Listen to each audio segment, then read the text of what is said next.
Same old Cowboys front office. Hello, everyone. It's Cowboy Star, and I'm not a happy camper today. Just sitting back, I waited and waited, thinking maybe the Cowboys would sign a free agent other than someone that already plays for them. But much to my surprise, not really my surprise because I kind of had a feeling this is the way we would do business. The Cowboys have not signed a single free agent that is not already playing on the Cowboys. And we have money.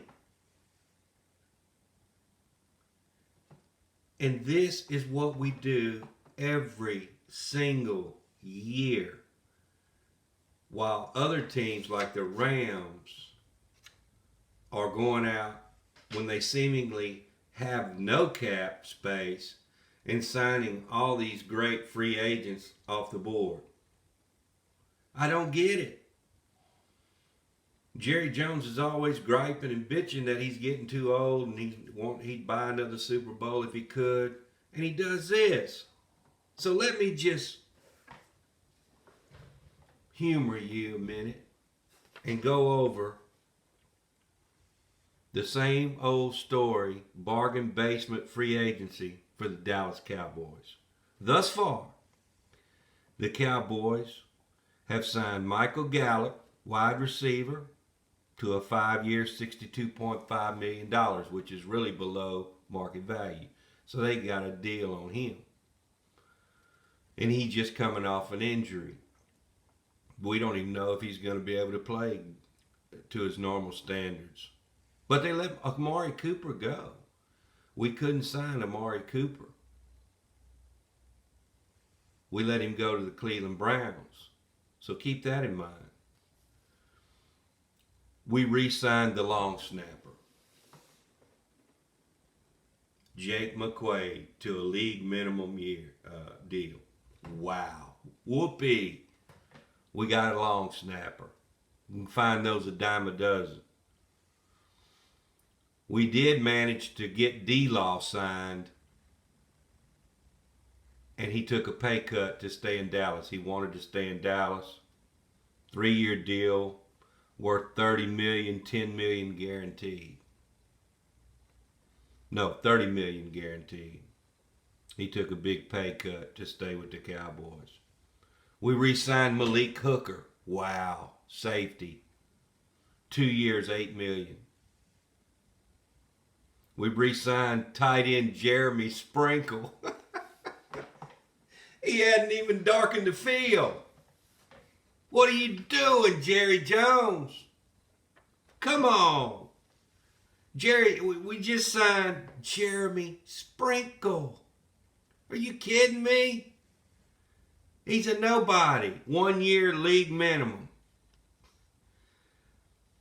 We franchise tagged Dalton Schultz. We're going to spend $11 million for 1 year on Dalton Schultz on the franchise tag. You can get a tight end in the draft to do the same thing Dalton Schultz does for a third of that price. We could use that money to sign Amari Cooper back. It's almost like we're trying to step back. We're regressing instead of progressing.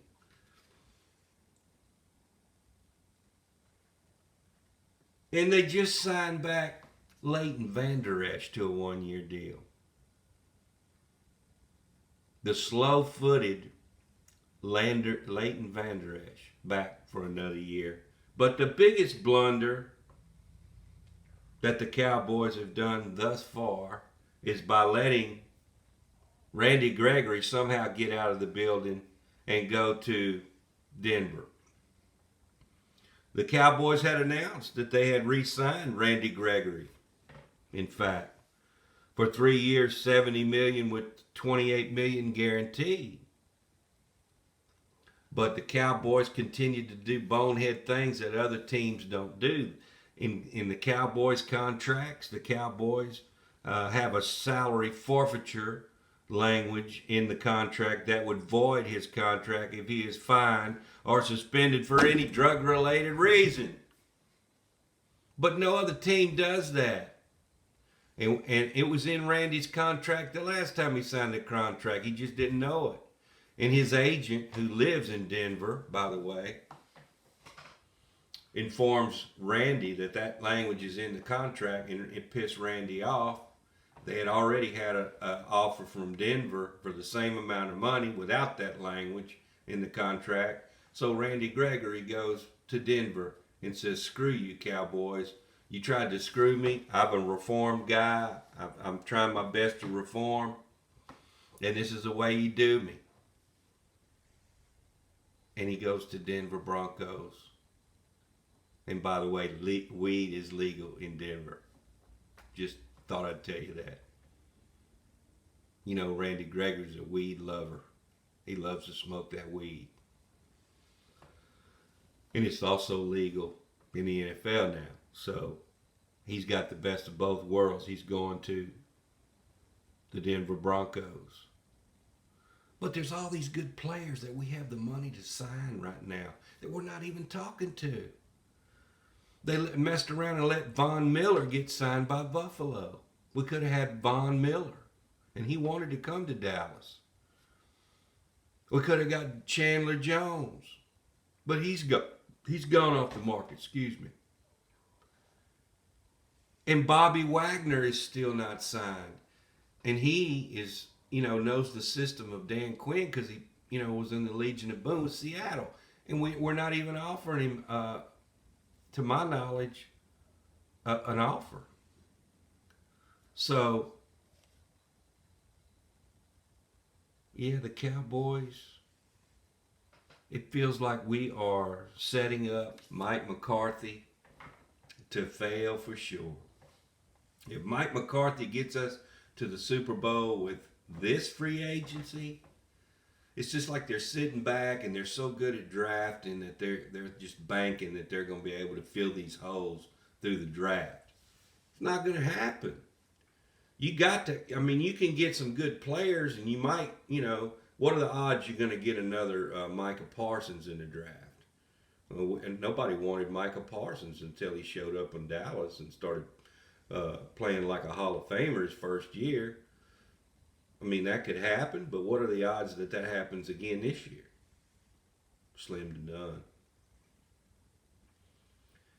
Until Jerry Jones is, God rest, not wishing him anything bad on him, but unless he finally, passes away or turns over the reins to someone like McClay, this ain't going to get no better, folks. This is part of being a Cowboy fan. This is what we have to deal with. Jerry Jones wanting all the glory. And he doesn't know how to get there. He doesn't. Until he hands this on. And Stephen Jones, he's almost even worse. He's lowballing everybody. He tried to lowball Tank Lawrence, an embarrassment. He went in the room and offered him 1 year, $10 million. Tank laughed at him. He goes, "Man, I got a family to feed. I can't sign that." He says, "I'll just put an email out and say that I'm free, that any other team could come and try to sign me." And that's when he went to Jerry. He said, "I want to talk to Jerry Jones." So he went to Jerry, and that's when they got the deal done. But I think it was Steven that messed the deal up with Randy Gregory. I really do. Because he's continually trying to lowball all these players. But that's why it's been a while since I've done a video, guys. Just wanted to get on here and vent a little bit. This is ridiculous. This looks like we're going backwards this year. And I had a feeling that's what was going to happen. Don't forget to subscribe if you're new to the channel. I would appreciate it if you did that. And let's just hope and pray. We got now, since I think we got about $30 million we could spend on some free agents. Not even going to re-sign the Pro Bowl punter we had last year, Brian Anger. Gonna let him go. Oh, it's not like we need a good punter. not like he was going to ask that much money. He's worth $5 million a year. Look what he did. He pinned the other team back every time he punted the damn ball. But no, Jerry, just get somebody off the street to do that. That's only going to average about 35 or 40 yards a punt. That's right. Real smart. With that being said, guys, if anything else breaks, we'll get back on here. We'll catch you next time. I'm out.